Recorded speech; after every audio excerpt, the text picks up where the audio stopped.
সবাইকে নমস্কার। ফিল্টার সম্পর্কে আপনারা আমার থেকে অনেক তথ্যই পেয়েছেন। তো আজকে আরও একটা জিনিস আপনাদের দেখাতে চলেছি। দেখুন, ফিল্টার শুধু করলেই হবে না, ফিল্টারের কি সুবিধা এবং কি অসুবিধাগুলো রয়েছে সেগুলো কিন্তু আপনাদের জানতে হবে।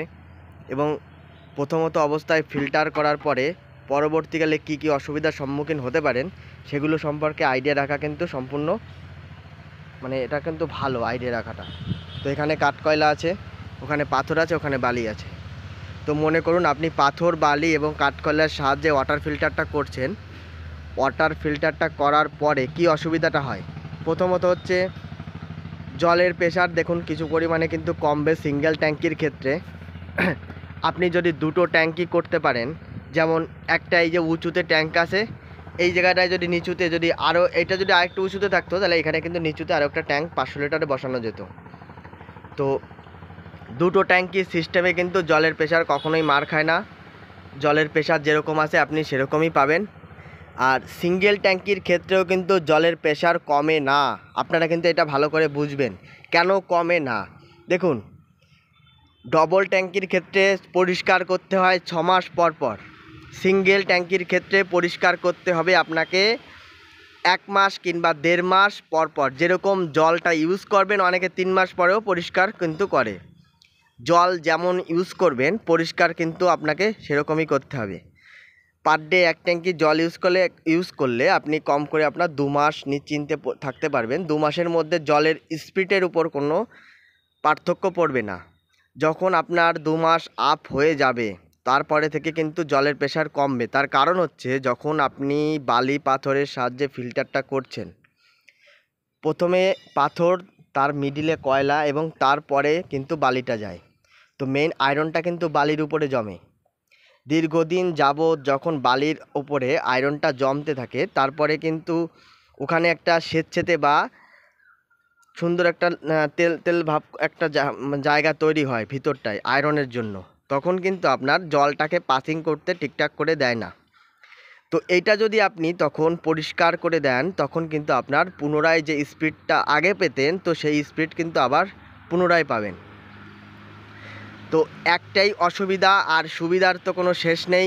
সুবিধা হচ্ছে জল আপনি সবসময়ের জন্য পরিষ্কার জল পাবেন। আর ওয়াশিং মেশিন, গিজার যা বলুন আপনার অ্যাকোয়াগার্ড সমস্ত কিন্তু আপনার ভালো থাকবে। তো আমি যেটা মনে করি এটা কিন্তু পরিষ্কার করাটা কিন্তু কোনো অসুবিধা নয়। কারণ হচ্ছে যে কোনো জিনিস আপনি যখন ব্যবহার করবেন, যে কোনো জিনিস যেমন পাইপলাইন বলুন বা বাইক বলুন বা যে কোনো গাড়ি ঘোড়া যাই বলুন না কেন, আপনাকে কিন্তু অবশ্যই সার্ভিস করতে হবে। সমস্ত কিছুতেই কিন্তু আপনার একই অবস্থা। আপনি যে একবার করলেন যে 3-4 বছর নিশ্চিন্তে এরকম কিন্তু নয়। সমস্ত জিনিসেই কিন্তু একটা সার্ভিসের একটা ব্যাপার থাকে। তো এইটাও আমাদের পরিষ্কারের ব্যাপারটা যদি আপনারা মনে করুন যে প্রতি মাসে আমাদের এই জিনিসটা জলটা ভালো পাচ্ছি তো আমাদের পরিষ্কারটা করতে হবে, এইটা যদি মনে করেন তাহলে কিন্তু আমাদের এই পদ্ধতিটা কিন্তু কোনোরকমভাবে খারাপ নয়, খুবই ভালো এবং আমরা গ্যারান্টির সঙ্গে কাজটা করে থাকি। আর ফিল্টার কিন্তু অনেকে অনেকভাবে করে, আমি একভাবে করি, অন্য মিস্ত্রিগুলো অন্যভাবে করে। আপনাদের যাদের পছন্দ বা যাকে দিয়ে করাতে চান আপনারা অবশ্যই করাতে পারেন। যদি আপনারা জানা থাকে যে পদ্ধতিটা কিভাবে করলে ভালো হয় তাহলে সে যখন করবে আপনি জিনিসগুলো বললে কিন্তু আপনার ফিল্টারটা কিন্তু সুন্দর হবে। এখানে যে মিস্ত্রি কাজ করে গেছে আগে, দেখুন ফিল্টার কিন্তু লাগিয়েছে, ফিল্টার কিন্তু কম রাখেনি, ও একটা ফিল্টার কিন্তু খাইয়েছে, কিন্তু দুটো লাইন কিন্তু আলাদা আলাদা লাইন নেমেছে। এবং যখন দুটো লাইন আলাদা আলাদা নেমেছে তো ফিল্টারটাকে কিন্তু ও আলাদা আলাদাভাবে সেটিং করেছে। একটা ওই লাইনের সঙ্গে সেটিং করেছে, আরেকটা এই লাইনের সঙ্গে সেটিং করেছে।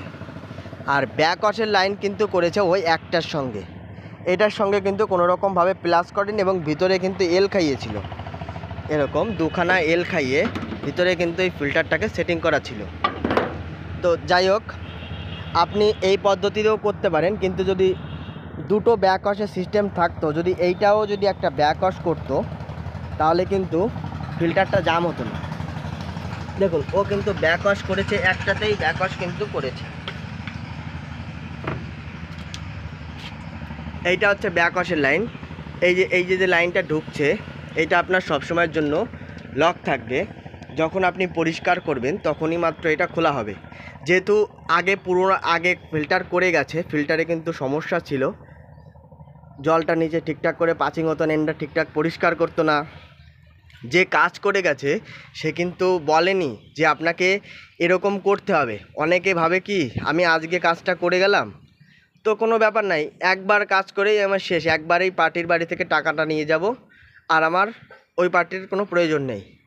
তো সেরকম নয়, পার্টিকে সব কিছু বোঝাতে হবে, এইটা করতে হবে 2 মাস পরে 3 মাস পরে এইটা করতে হবে, পরবর্তীকালে এটা খরচ হতে পারে, এই সম্পর্কে পার্টিকে যখন আইডিয়াটা দেবেন, পার্টি কিন্তু আপনাকে কখনো অবিশ্বস্ত হবে না বা সবসময় কিন্তু আপনাকে বিশ্বাস করবে।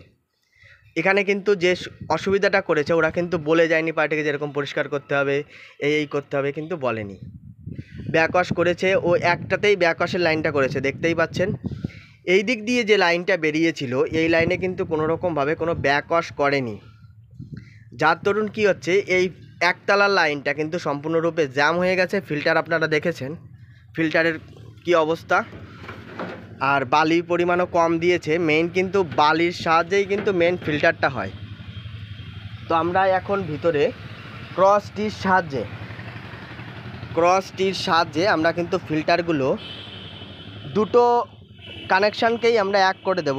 এবং ব্যাকওয়াশের লাইন তো আপনারা দেখছেন, ব্যাকওয়াশের লাইন হয়েছে, তো ব্যাকওয়াশের লাইন কিন্তু আপনার এক্ষেত্রে আপনি যখন ভিতরে ক্রসটির সঙ্গে প্লাস করবেন তখন কিন্তু ব্যাকওয়াশটা সুন্দরভাবে হবে। আরেকটা জিনিস দেখুন, আপনারা যখন এইগুলো আমরা যে গ্যারেন্ডার মেশিনের সাহায্যে, এই মেশিনের সাহায্যে কিন্তু আমরা এই মাথাগুলো হালকা চেঁচে নিই, চেঁচে করুন কী হয়, এটা কিন্তু ঢুকতে খুব সুবিধা হয়। দেখুন সুন্দরভাবে আটকে গেছে, এবং এটাই কিন্তু কোনো রকম আঠা দেবেন না। ভবিষ্যতে 4-5 বছর পরে যখন আপনার ফিল্টারটা ভেঙে কাজ করতে হবে তখন কিন্তু আঠা না দেওয়া থাকলে আপনার কিন্তু সুবিধা হবে, কাজটা করতে খুলতে সুবিধা হবে। আর মনে করুন আপনার 1 ইঞ্চি লাইন বেরিয়েছে একটা দিয়ে, মনে করুন এই দিকের লাইনটা 1 ইঞ্চি লাইন, এইটা হচ্ছে 5 যাওয়া লাইন, তাহলে আপনি 1.5 ইঞ্চি ফিল্টারটা কেমন করে কানেকশান করবেন? দেখুন ফিল্টার যেখানে আছে আপনার প্রথমত হচ্ছে যেটা 1 ইঞ্চির লাইন আছে, মনে করুন আমি এই 19 ইঞ্চি টুকরো যেটা কেটেছি এটা 1 ইঞ্চির লাইন, তো আমি একটা 1 ইঞ্চি এফটিএ নিয়েছি। এই এফটিএটা কিন্তু আপনি খুব সহজেই গরম হিট করে, মানে গ্যাসে হিট দিয়ে আপনি কিন্তু এফটিএটা ভিতরে পুশ করে দিতে পারবেন। তাহলে কি হচ্ছে, আপনার ফিল্টারটাও কিন্তু কম মার খাচ্ছে, এবং একটা এফটিএর সাহায্যে কিন্তু এটার দাম কিন্তু 20 থেকে 22 টাকা, একটা 22 টাকার সাহায্যে কিন্তু আপনি পুরো এটা কমপ্লিট করতে পারবেন। অনেকে কি করছে, আবার এইটাকে এরকম জুড়ছে, আবার এখানে পাইপ জুড়ছে, আবার 1.5 ইঞ্চি সকেট জুড়ছে, সকেট দিয়ে আবার জুড়ে, মানে অনেক টাকা খরচ হচ্ছে। এবং ফিল্টারও আপনার যত এটা বাড়বে পাইপ লাইনটা তত কিন্তু ফিল্টারও কমবে। এটা আপনি ইজিলি ভিতরে পুশ করে দিলে আপনার কিন্তু ফিল্টারও কমবে, টাকাও সাশ্রয় হবে। এটা যেটা 5 যা লাইন আছে, 5 যা লাইনটা কিন্তু আমরা এটা এইখানে কিছু কি করব, ডাইরেক্ট এটা 1.5 ইঞ্চির জন্য 1.5 ইঞ্চি পেঁচে পেঁচে ঢুকে যাবে, তো এটাকে আমরা একটু হিট দেব। হিট দেওয়ার পরে যে ট্যাং নিপিলটা আছে, ওই 1.5 ইঞ্চি 5 যা যে ট্যাং নিপিলটা, এই ট্যাং নিপিলের এখানে অল্প কিছু ট্যাপলন টেপ জড়িয়ে হিট দিয়ে এই মালটা ভিতরে পেস্ট করে দেবো। এটা কিন্তু একদম পুরো পেস্টিং হয়ে যাবে। তো এইভাবে আপনারা ফিল্টারটা কিন্তু 1 ইঞ্চি 1.5 ইঞ্চি যাই হোক আপনারা কিন্তু এইভাবে ভিতরে সেটিংটা করতে পারবেন। ব্যাকওয়াশের লাইনটা জরুরি, পরিষ্কারটা জরুরি, স্টেপ বাই স্টেপ আপনারা কাজ করবেন, কখনোই ঠকবেন না, মানুষকে বিশ্বাস করুন। অনেকে বাজে কমেন্ট করছে, তো তাদের জন্য বলছি, দেখুন যখন মানুষ কাজ করবে একটা কাজ, ভালো কাজ হোক আর খারাপ কাজ হোক, মানুষের পিছনে কিন্তু কাটি মারার জন্য অবশ্যই লোক থাকে। তো আমার পিছনে যারা কাটি মারছে তাদেরই আমি বলছি, কাটি মারতে থাকুন, আমি আমার কাজটা সঠিক রাখলে আমি অবশ্যই আমার নির্দিষ্ট লক্ষ্যে পৌঁছাতে পারবো। তো যাই হোক, আপনারা সবাই ভালো থাকুন, সুস্থ থাকুন, এই কামনাই করি। আমার কারো প্রতি কোনো বাক্য ব্যবহার করাটা আমার ঠিকও নয়, বা আমি ব্যবহার করতে চাইও না, কিন্তু কিছু কিছু লোক আছে যে এমন কিছু বলে না, মনের দিক দিয়ে খুব কষ্ট লাগে। তো 750 লিটারের ট্যাঙ্কিতে আর ফিল্টার করতে যে মাল ম্যাটেরিয়ালটা লাগে, আমরা 2.5 বস্তা পাথর দেব, 5 বস্তা বালি দেব, আর 1 বস্তা কাঠকয়লা। এই বস্তার হিসাবটা কিন্তু সিমেন্টের বস্তার হিসাবে কিন্তু আমি এটা বললাম।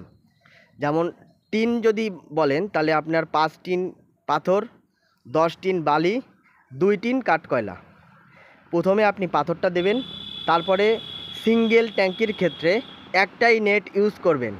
প্রথমে পাথরটা দেওয়ার পরে আপনি কয়লাটা ঢেলে দেবেন, তারপরে নেটটা দেবেন।